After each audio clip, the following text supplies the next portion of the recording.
think so? Them days are over. I can make you honorable. When you talk to guys in Metallica, I mean, your name comes up all the time. Motorhead comes Still? up. Absolutely. Absolutely. My word. How gratifying. When did you first meet the guys? Well, Lars was the president of our West Coast fan club one time. There's only him and his mate in it, I think. You know, he came down, let's say, about 1978 or 9. No, it would have been after that. It would have been 81, I guess, when I first met him. He was down at the old Beverly Sunset Hotel, which is now gone. It's a parking lot for Tower. And he came in with his friend, you know, tried to match us drink for drink, which is a foolish thing to do when you're about 14, you know. And he suddenly said, could I go to your room a minute? And I said, yeah, all right. And he went in there and he, very genteel manner, vomited all down his front. So I mopped him up and sent him back out again, you know, poor little devil. But I mean, that's how long I've known him, yeah, a long time. Was he a starry-eyed kid? Was he very into the metal thing? Yeah, he was. And that's like we all were, you know. I mean, I was into rock and roll, he was into whatever, you know. Whatever fires you up is good. What was what was the scene like then in terms of the music scene? You know, it was a little different in terms of orientation of rock and roll. It was different in quality for a start, I'll tell you that. Bands in those days were bands, they worked the road, you know. These days, a lot of bands don't work the road at all. They just make records, which is, to me, 5 guys going in the studio and chumming up together for a while every year, you know. That ain't a band. A band has to be working. Has to prove itself in front of an audience, otherwise it's not a band. They did that? Oh yeah, Metallica did that. Up the ass, man. Metallica played a lot of shows, you know. And a lot of low dives, you know. You can find their magic marker all over the place, you know. They, I think when you look back at their career, no radio play, no music, I mean, for the first... Same as all of us yeah. in this genre, you know. I know you guys don't have, you know, like, the heavy metal hour. That was the only show we had, right? Headbangers Ball. And they dropped that. And what did they replace it with? Game show. Right on, guys. That's indiscriminate broadcasting for you. I'm afraid I think MTV has largely come to be the thing it set out to fight. And I think it's a shame, you know. I think VH1's trying to, in that absence, trying to create, they don't know what to do yet, but they're trying to create something. They're still the same company, don't they? Absolutely. That, Nickelodeon, and about 3 others. I remember me and Dee Snider went upstairs to MTV and threatened to get physical violence if he didn't play our new single. When Dee had his own show, they pulled his show shortly after that. May have had something to do with the incident, yeah. Well, what you going to do? Dee Snider's still going, that guy's fired. Did you guys play shows together? Or yeah. Back when?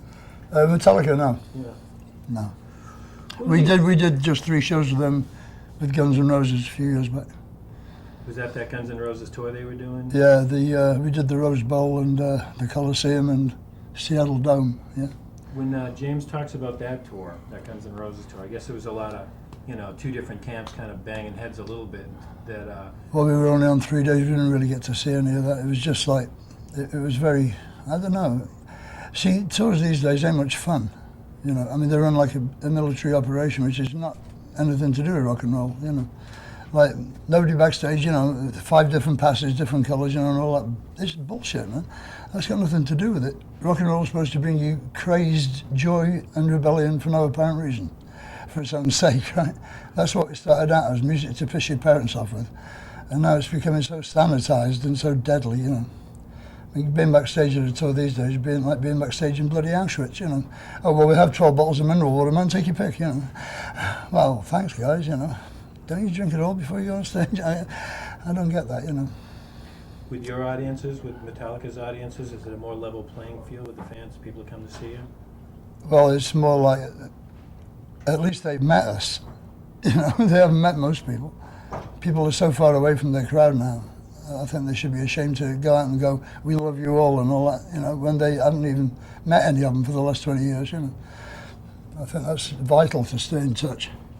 Because then you find out what they want to see on stage, you learn which songs of yours they like and which they sort of are okay, you know. You find out what they want to hear, you know. And you can gauge your set list accordingly and give the people what they want, which is also supposed to be the name of the game, you know.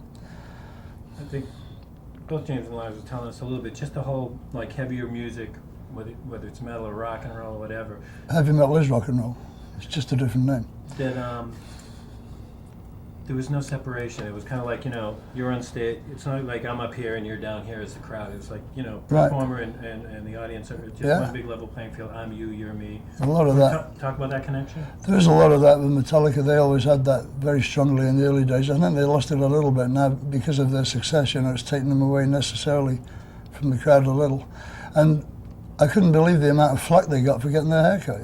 I mean, it's up to the person. And for Christ's sake, individualism is what they've always preached, and what I've always preached as well. And what most of these bands have always said, and what the crowd always says among itself. Individualism is supposed to be important, but if it doesn't fit in with my individualism, I don't like it, right?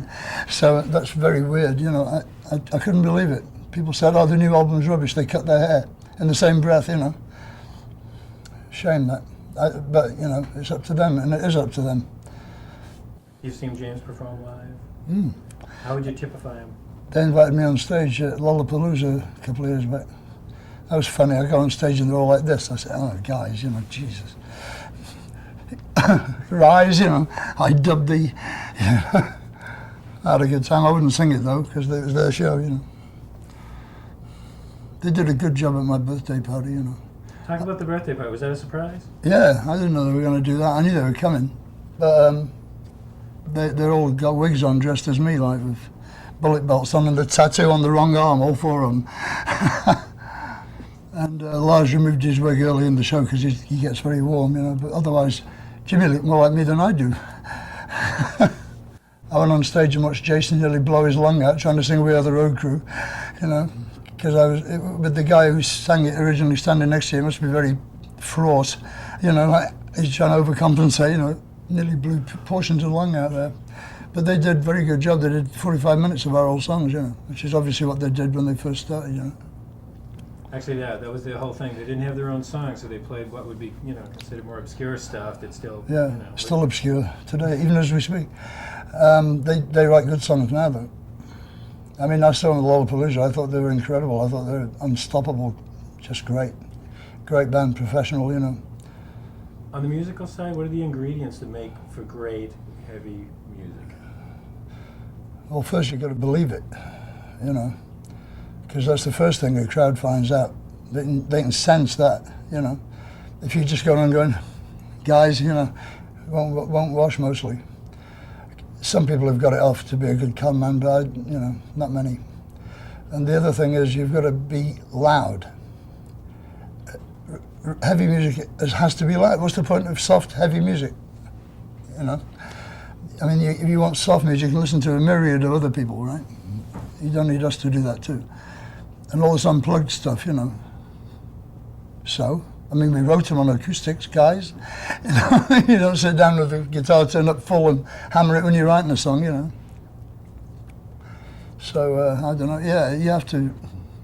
It has to be a presence too. You have to have charisma, because what you're playing, your vocals are very often inaudible unless you're at such a height you can afford massive PA. So I mean, they don't come to listen to the perfect sound. They get that on the album. They come for the event, right? So the charisma is the event, and to a large extent. But the only people with charisma don't know they got it, which is one of the last great things, That's cool. With that music, with that stage approach, can any room be whipped into a frenzy? Well, if they like you, yeah. If they don't, I guess you could whip them into a frenzy of hatred, But whatever, a frenzy's okay by me, as long as they get in a frenzy. I don't really mind, Answer the phone, boy. If it's for me, tell them I'm in the bath. The Chinese bath. This is good. This is good. You wrap there. Just press all the buttons, or call back. And it seemed like with Metallica, early days, that the metal thing was definitely happening. What was there was the scene filled with a lot of, whenever a scene, has a heyday, it gets filled up with a lot of posers right away, there's like the real stuff. And There's the March Violets, they call them, who joined later. How would you, basically, how would you typify that scene then? Well, usually the good ones are the ones that last anyway, you know. You get flashes in the pan, but like you always get them. But mostly the bands who who aren't really into it will change to the next trend, so they be gone anyway, you know. And the people that stay with it are the ones that you keep listening to, I think. Because I mean, we don't have a large fan base in America, but the ones that we have got would kill for us, you know.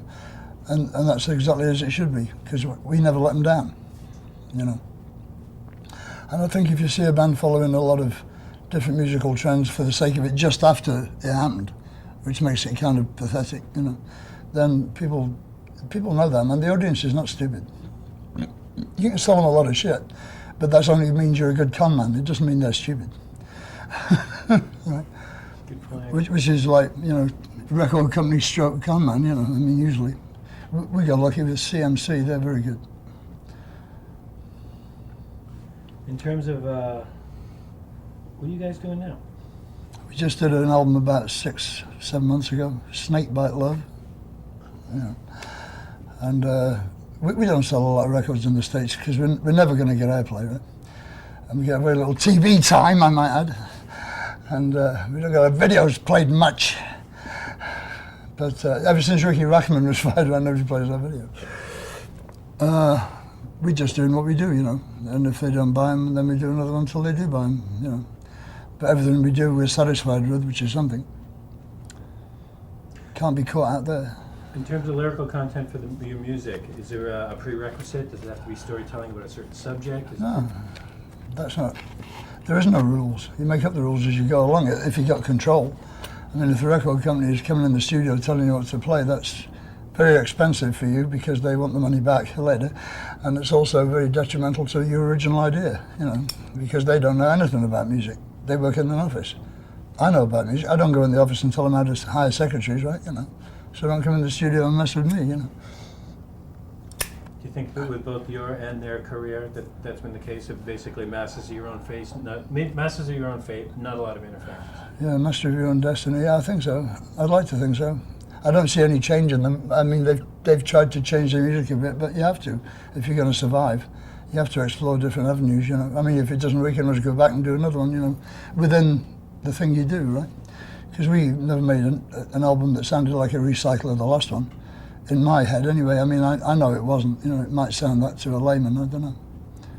I can't get in that place, you know, because I'm in this place. Do you get slammed? I know they get slammed for selling out and changing and not being the same every time out. Well, yeah, you get that, but that's from people who wouldn't know their ass from their elbow anyway, you know.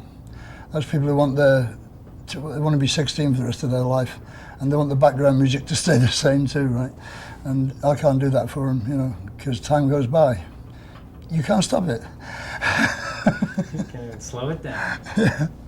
Or speed it up. I'm gonna check notes here for a quick sec. Pyro accident up in Olympic Stadium? No. Okay. I don't believe he had much fun that day. No, I don't think so either. Mind you, Michael Jackson could tell him a few things about that. Pepsi, poof. I've seen that film, man. I've never seen it, you know that? Oh, he's whatever the publicist or the press dictated, it wasn't half of it. I mean, he's enveloped. Yeah, right. Yeah, Richard they said Pryor. it was burned over here, yeah, like a Richard Pryor kind of thing. It was pretty sad. I don't think he was real happy about it. He was screaming. Well, you wouldn't be, would you? You'd think to yourself, Not at it's all. too warm in here. Did you know Cliff? Yeah. Can you talk about Cliff? What kind of guy was he? He was just like a good time guy, you know. He was pretty amiable, you know. He drank a lot, you know.